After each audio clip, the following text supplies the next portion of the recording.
আমাদের সংসারে কিছু কিছু ক্ষুদ্র ক্ষুদ্র কাজ আছে, যেই কাজগুলো আমরা করলে পরে আমাদের সংসারের খরচ অনেকটাই কমাতে পারি, যার ফলে সেভিংসও হবে এবং সেই সেভিংসের টাকা দিয়ে আমি কিন্তু আমার মনের মতন জিনিস সেই সংসারের জন্য কিনতে পারি। এছাড়া আমাদের মেয়েদের হাতে সেরকম তো বিশেষ অপশন নেই, তো আমি সেটাকে কিন্তু ফলো করে থাকি। কারণ দেখবে, ছেলেই বলো মেয়েই বলো, কখনো কিন্তু কারোর কাছে হাত পেতে টাকা চাইতে আমাদের খুব একটা ভালো লাগে না। চলো আজ বিস্তারিত এই নিয়েই কিছু কথা হবে।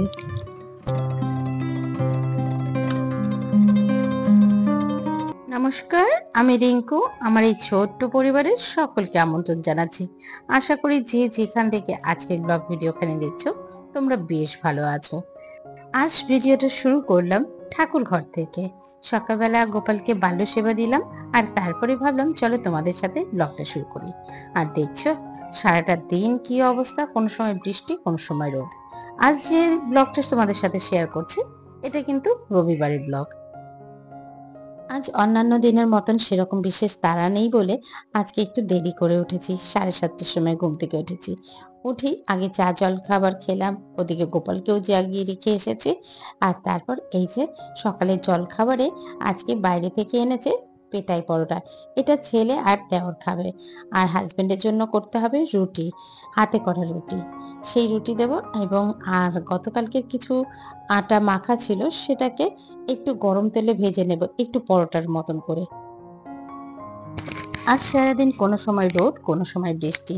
এই রোদ দেখে আর লোভ সামলাতে পারলাম না, বেশ কয়েকটা জামা কাপড় মেলে দিয়ে গেলাম। শুধু আমরা নয়, আশেপাশে যারা এই বিল্ডিং এ থাকে তারাও কিন্তু মেলে দিয়ে গেছে। যাই হোক, তারপরে একটু ক্লিপ তো আজকে দিতেই হবে, নাহলে সব কটা জামা কাপড় বাইরে পড়ে থাকবে। আর এই যে দেখতে পাচ্ছ, আবারও কিন্তু এক ঝলক বৃষ্টি হয়ে গেল। আর এরপর ছেলেকে পড়তে পাঠিয়ে চলে আসলাম রান্নাঘরে। আজ বাজার থেকে এসেছে ইলিশ মাছ। ইলিশ মাছ খেতে কার না ভালো লাগে বলো? আর যদি এরকম ডিমওয়ালা ইলিশ হয়, যদিও ডিম ছাড়া ইলিশটাই না বেশি স্বাদ লাগে। আর এসেছে কচু শাক। কচু শাকটাকে বেশ ভালো করে সেদ্ধ করে নিচ্ছি। এর সাথে কিন্তু বেশ কয়েকটা ছোলাও দিয়ে দিয়েছি। আসলে প্রথমে ঠিক ছিল না কি মাছ আনবে, কচু শাকটাকে আগে এনেছিল, তো সেটাকেই আগে সেদ্ধ করতে বসিয়ে দিয়েছি। আর আজকে কচু শাকে কিন্তু ইলিশ মাছের মাথাও দেব, এই মোটামুটি ইচ্ছে আছে। কর্তা ইচ্ছে ভগবান, যা কর্তা বলবেন তাই হবে। আর চলো, এবার আর দেরি করলে হবে না, অনেকটা বেলা হয়ে গেছে, প্রায় ধরো এখন 11টা বেজে গেছে। এই যে সকার আগে ইলিশ মাছের মাথাগুলোকে ছোট ছোট পিস করে কেটে নিয়েছি এবং তারপরে বেশ ভালো করে ভেজে নিলাম। আর ওদিকে কচু শাকটাকে ঝরা দিয়ে রেখেছি, আর এইদিকে ইলিশ মাছ ভাজা দিয়েছি। ইলিশ মাছ ভাজা খেতে খুব ভালো লাগে, তাই না বলো? এই ইলিশ মাছ ভাজা, গরম ভাত আর ওদিকে কাঁচা লঙ্কা, এই থাকলে দুপুরের লাঞ্চটা যেন জমে যায়। আর জানো তো, ছোটবেলায় বাবা না প্রায় সময় কাজের থেকে আসার সময় এই ইলিশ মাছ নিয়ে আসতো, আর মা খুব কম সময়ে এই ইলিশ মাছ রান্না করে থাকতো। এত ভালো লাগতো যে তখন যেভাবেই রান্না করতো সেটাকেই ভালো লাগতো। আর চলো, কচু শাকটাকে কিভাবে রান্না করলাম এটা একটু শেয়ার করি। আজকে কচু শাক রান্নাতে প্রথমে জিরে, শুকনো লঙ্কা, তেজপাতা এই ফোড়নে দিলাম। তারপরে যে এটা ভাজা ভাজা গন্ধ বেরিয়ে আসবে, তারপর সেই শাকটা এর মধ্যে দিয়ে দিলাম, যেটাকে সেদ্ধ করে রেখেছিলাম। তারপর পরিমাণ মতো নুন, মিষ্টি এবং হলুদ গুঁড়ো এবং সাথে জিরের গুঁড়ো এই মোটামুটি দিয়েছি।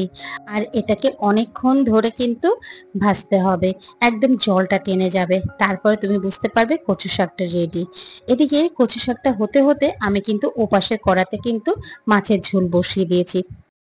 আর কচু শাকটা করার সময় কিছুটা মাথা দেওয়ার আগে তুলে রেখেছি ছেলে আর আমার হাজবেন্ডের জন্য, ওরা মাথা দিয়ে খাবে না, আর বাকিটা আমাদের সকলের জন্য। এই যে পরেরটা যেটা ঢেলছি সেটা কিন্তু কচু শাকের মধ্যে ইলিশ মাছের মাথা দেওয়া আছে। বেশ কিন্তু খেতে হয়েছিল, বেশ অনেক দিন বাদে এই কচু শাক দিয়ে ইলিশ মাছের মাথা দিয়ে খাওয়া হলো।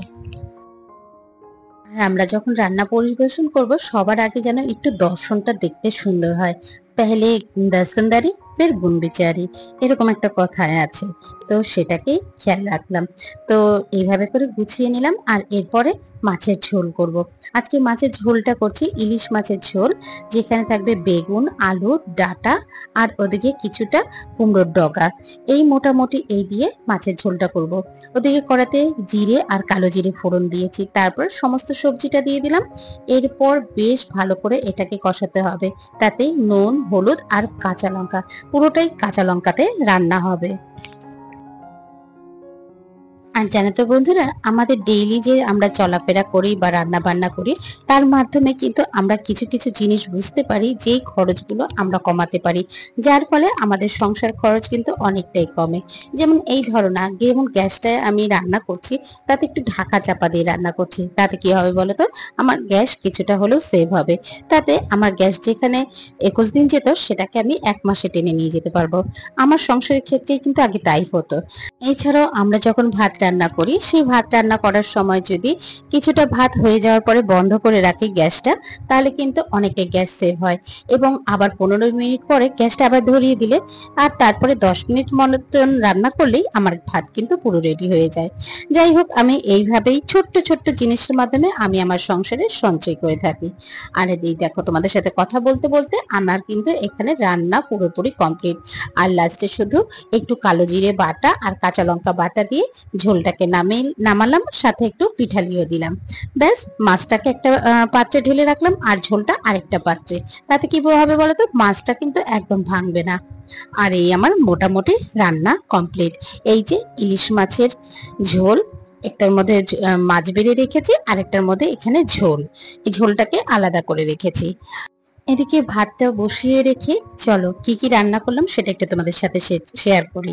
এখানে আছে মাছ, ইলিশ মাছ, ডিমালা ইলিশ, তার সাথে আলু বেগুন সবজি দিয়ে আলাদা করে তুলে রেখেছি। আর আলাদা একটা পাত্রে ঝোল রেখেছি, যাতে মাছগুলো খুঁজতে গিয়ে ঝোল দেওয়ার সময় মাছগুলো ভেঙে না যায়, সেই কারণেই আরো আলাদা করা। আর তারপর এখানে আছে ইলিশ মাছ ভাজা আর তেল। আহা, এটা দেখলে যেন এখনো জিভে জল এসে যাচ্ছে। আর তারপর আছে এটা মাছের মাথা দিয়ে কচু শাক, আর এটা মাছের মাথা ছাড়া ছোলা দিয়ে কচু শাক। এই মোটামুটি রান্না হলো। আর ওদিকে কিন্তু ভাত বসিয়ে রেখেছি, ভাতটা একদম গরম গরম হবে আর খাওয়া হবে। এই রবিবার দিনটাই একটু দেরি করে ভাত করি, যেহেতু সারা সপ্তাহে আমার অফিস থাকে, ছেলে স্কুল থাকে, তাই 6টার মধ্যে ভাত করতে হয়। আর রবিবার দিন সব রান্নার শেষে তারপরে ভাত বসাই। আর এদিকে আগের দিনের কিছুটা ডালও রয়েছে, সেটাকেও গরম করে নিচ্ছি, কারণ আমার বাড়িতে প্রত্যেকেরই খাওয়ার পরে লাস্টে একটু ডাল চাই। তো সেই কারণে ডালটাকে একটু গরম করে নিলাম। এইভাবে করে কিন্তু আমার সংসারের সব দিকটা আমি সামলে চলি। এছাড়াও আমার সংসারের সমস্ত কাজে কিন্তু আমার শাশুড়ি মা, আমার হাজবেন্ড, আমার দেওর এবং আমার বাকি ফ্যামিলি মেম্বাররাও বেশ আমাকে সাহায্য করে। তার জন্য কিন্তু আমি সব কাজ সঠিক সময়ে শেষ করতে পারি। তাই মেঝেতে বসে ফ্লোরে একসাথে সবাই মিলে বসে খাই। আর এদিকে আমার সমস্ত বাসনও মাজা হয়ে গেছে, পরিষ্কার করে রেখে দিয়েছি। আর ইলিশ মাছের সাথে লেবু, লেবু না হলে চলে না, লেবু কাঁচা লঙ্কা, এই দুটো আমাদের মাস্ট চাই। চলো এবার স্নানে যাব, অনেকটা বেলা হয়ে গেছে, প্রায় 1টা বাজতে যায়, অনেকটা বেলা হয়ে গেল। একটু দেরি করে উঠি বলে একটু দেরি হয়ে যায়, আর রান্নাটা একটু দেরিতে হয়, খাবার দাবার 3 রকমের হয়। যাই হোক, চলো সবটাই তোমাদের সাথে গল্প করব বা করেছি, চলো দেখতে থাকো। ইতিমধ্যে স্নান করে সোজা ঠাকুর ঘরে এলাম। ঠাকুর ঘরের সমস্ত ঠাকুরদের একটু প্রণাম করব, আর আছে একটা বড় কাজ করব। জানো তো, আমার মা লক্ষ্মীর চোখ দুটো না ঠিক কেমন যেন হয়ে গেছে, তাই সেখানে চোখগুলো একটু ঠিক করব। তাই গতকালকে অফিস থেকে ফেরার পথে আমি কিন্তু দুটো চোখ কিনে নিয়ে এসেছিলাম। তো সেই চোখ দুটোকেই আজকে এখানে মায়ের চোখে লাগিয়ে দিচ্ছি। আসলে কি বলতো, এনাকে যদি সুন্দর না রাখে আমার সংসার কিভাবে সুন্দর থাকবে? তাই এনাকে আগে সুন্দর রাখতে হবে। আর কিছুদিন পর আবার অঙ্গরাজ করব। এই আমার মা লক্ষ্মীকে চোখ দেওয়া হয়ে গেছে। বলো তো কেমন লাগছে আমার মা লক্ষ্মীকে? শাশুড়ি মা পুরো পুজোটাই করেছেন, আমি শুধু এসে এখানে লক্ষ্মী মায়ের চোখটা একটু ঠিক করে দিয়ে দিলাম। আর আজকের ভিডিওটা এই পর্যন্তই। এবার দুপুরে সবাই মিলে একসাথে লাঞ্চ করব, এবং লাঞ্চের পর একটু রেস্ট নেব। ব্যাস, আর সারাদিন ভিডিও করিনি, একটু এবার ফ্যামিলিকেও টাইম দিতে হবে। যাই হোক, এখানেই শেষ করছি। ভালো থেকো, সুস্থ থেকো। আবারও তোমাদের সাথে দেখা হচ্ছে নতুন কোনো কন্টেন্ট নিয়ে।